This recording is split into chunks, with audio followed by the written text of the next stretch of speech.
একটা হাদিস সেদিন আমরা জানলাম, সেটা হলো যখন মানুষ ঘুমায় তখন শয়তান চলে আসে কাছে, মানে সবার সাথে একটা করে শয়তান আছে, ওই শয়তান চলে আসে, ওর নাম হচ্ছে কারিন, ওর নাম হচ্ছে কারিন, যেটা কোরআনে আছে। সে এসে এই যে আমাদের গর্দান আছে, এই গর্দানের মধ্যে তিনটা গিট দেয়, এবং প্রতিটা গিটের সাথে সে বলে, তোমার সামনে দীর্ঘ রাত, তুমি ঘুমাও, তোমার সামনে দীর্ঘ রাত, তুমি ঘুমাও, তোমার সামনে দীর্ঘ রাত, তুমি ঘুমাও, আরামে ঘুমাও। রাসূল সাল্লাল্লাহু আলাইহি ওয়াসাল্লাম বলছেন, যখন বান্দা যদি ফজরের আজান শুনে উঠে যায় তাহলে একটা গিট খুলে যায়, যদি সে ওযু করে তাহলে আরো একটা গিট খুলে যায়, আর যদি সে জামায়াতে এসে সালাত আদায় করে তাহলে তিনটা গিটই খুলে যায়।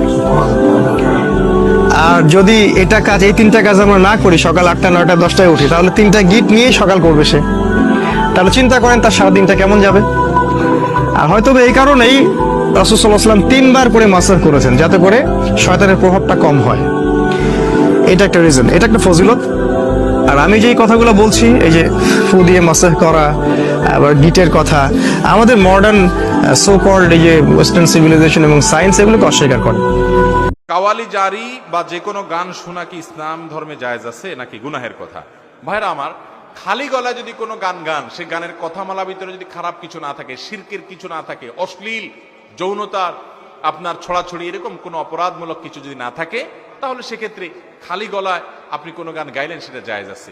বিয়ের অনুষ্ঠানে যদি বাচ্চারা কোনো গান গায়, সে গানের কথামালা ভিতরে খারাপ কিছু না থাকে, তাহলে সেক্ষেত্রে আনন্দ বিনোদনের জন্য সে গান তারা যদি গায়, সেখানে দপ বাজানো জায়েজ আছে বাচ্চাদের জন্য বিয়ের অনুষ্ঠানে। দপ হলো ঢোলের মতো, এক মুখে এক পাশে বন্ধ করা আছে, অপর পাশ খোলা আছে, দুই পাশ বন্ধ হলে সেটা ঢোল তবলা, ওইটা কিন্তু জায়েজ নাই।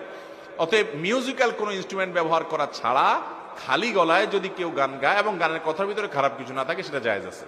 কাওয়ালি নাম দেন, জারি নাম দেন, ইসলামিক গজল নাম দেন, কিন্তু গানের কথামালা ভিতরে শিরকি কথা আছে, হারাম কথা আছে, কিংবা সেখানে মিউজিকের ব্যবহার আছে, তখন সেটা আর হালাল থাকে না, সেটা হারাম হয়ে যায়। কাওয়ালি জারি বা যে কোনো গান শোনা কি ইসলাম ধর্মে জায়েজ আছে নাকি গুনাহের কথা? ভাইরা আমার, খালি গলায় যদি কোনো গান গান, সে গানের কথামালা ভিতরে যদি খারাপ কিছু না থাকে, শিরকের কিছু না থাকে, অশ্লীল যৌনতার আপনার ছড়াছড়ি এরকম কোনো অপরাধমূলক কিছু যদি না থাকে, তাহলে সেক্ষেত্রে খালি গলায় আপনি কোনো গান গাইলেন, সেটা জায়েজ আছে। বিয়ের অনুষ্ঠানে যদি বাচ্চারা কোনো গান গায়, সে গানের কথামালা ভিতরে খারাপ কিছু না থাকে, তাহলে সেক্ষেত্রে আনন্দ বিনোদনের জন্য সে গান তারা যদি গায়, সেখানে দপ বাজানো জায়েজ আছে বাচ্চাদের জন্য বিয়ের অনুষ্ঠানে। দপ হলো ঢোলের মতো, এক মুখে এক পাশে বন্ধ করা আছে, অপর পাশ খোলা আছে, দুই পাশ বন্ধ হলে সেটা ঢোল তবলা, ওইটা কিন্তু জায়েজ নাই। অতএব মিউজিক্যাল কোনো ইনস্ট্রুমেন্ট ব্যবহার করা ছাড়া খালি গলায় যদি কেউ গান গায় এবং গানের কথার ভিতরে খারাপ কিছু না থাকে, সেটা জায়েজ আছে। কাওয়ালি নাম দেন,